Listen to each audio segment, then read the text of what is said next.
Scott Walker has officially dropped out of the Republican primary race. He was polling horribly. The way that some of the national polls work, they have to either round up or round down.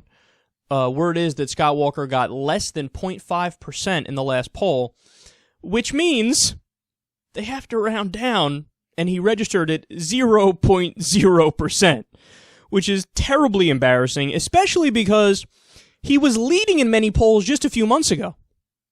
Kind of like Rick Perry the last time that he ran, when he ran in 2012, how everybody was like, oh my God, he's got a great economic record. When you dive into the details, it wasn't great.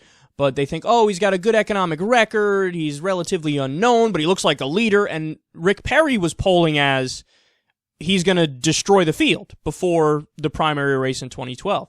Well, the same thing happened to Scott Walker here. Before Trump got in, he got in. Everybody's like, oh, yes, the conservative hero, the fallback, this guy looks presidential, yada, yada. And then what ended up happening, we all know what happened. He went from leading to, the second he opened his mouth, Tanksville, straight down. Now, again, I'm a little surprised by this, to be honest with you, because I had him as one of the establishment fallback candidates, if you will. So in other words, I thought he was going to fly under the radar, or he would be one of the people that fly under the radar, and then eventually, he's when people actually go in the voting booth, they go, I'm not really going to vote for Trump, because Trump's got a fucking raccoon on his head. So who am I going to vote for? I guess it's either Marco Rubio, Jeb Bush, or Scott Walker. But he didn't hang around that long, and to be fair, it really didn't look like he was going to hang in there nearly as much as the other guys are going to hang in there. So perhaps it was a good move to save some face, even though it's already embarrassing. But Liz Mayer, who worked for his campaign briefly, who's a Republican consultant, laid out some reasons why he failed so spectacularly. So I want to give you just some of the things that she said here.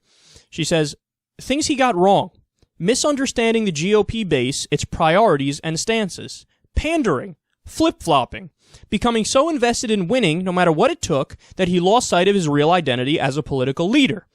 And she says, not educating himself fast enough on issues outside of governor's remit, educating himself on some things by talking to the wrong people. All right, so now let me give you the real reason, or I should say real reasons, the simplified reasons here. Number one, he didn't do well because he's a dunce. Now, that's not the end-all be-all in the Republican race, because virtually all of them are dunces. So take it for what it's worth. That's not the biggest reason here. But one reason is he's on another level of dunciness. So just to give one example, he repeatedly compared unions in his state to ISIS. Somebody asked him, hey, what are you going to do to beat ISIS when you're president? He's like, well, I have a lot of experience fighting back against the unions in my state, so I'll know what to do. People were like, what the fuck? Then he doubled down on that. Wait for it. Then he tripled down on that. That's on a whole other level of stupid. That's deeply, deeply stupid. So that's one of the reasons why he's not doing well. He's not all that bright. But the other reason is he's the establishment candidate that forgot he had to appeal to real people. You see, there's an issue with this here.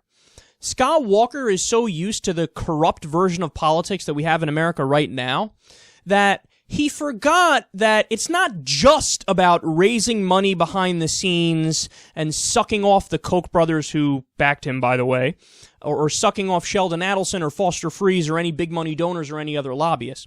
He forgot that that's not all there is to the job.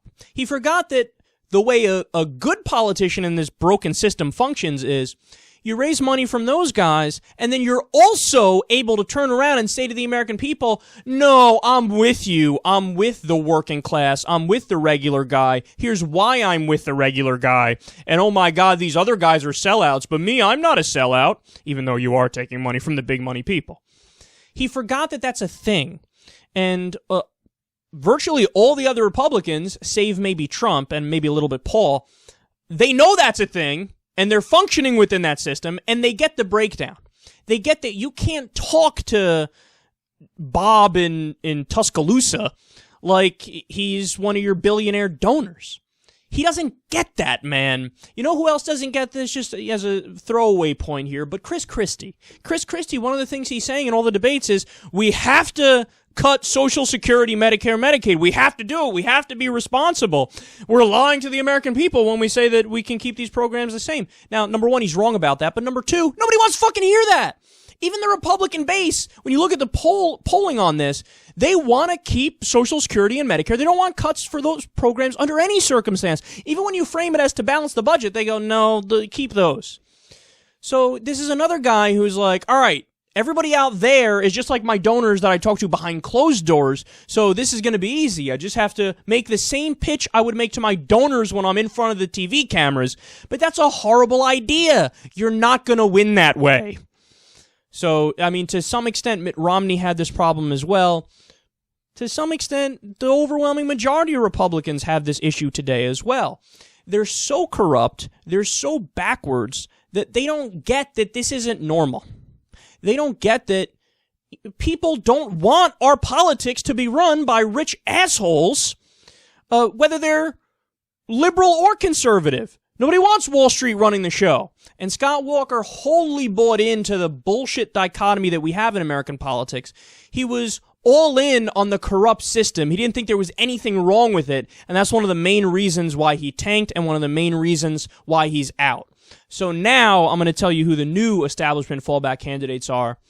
Like I said, Jeb Bush, Marco Rubio, but now to replace Scott Walker, it's probably Carly Fiorina. She's made some noise in the first two debates, and perhaps they think, well, she certainly is for sale, but perhaps the big money people think, well, we can control her and she's got a better shot, so let's go with her. Maybe to a lesser degree Kasich, but I still think Kasich is too moderate for a lot of the big money Republican donors. So we'll have to wait and see, but I do think now that while you have Trump running away according to the polls, the establishment fallback candidates are still Jeb, Marco Rubio, and now to a lesser degree Fiorina to replace the pathetic Scott Walker.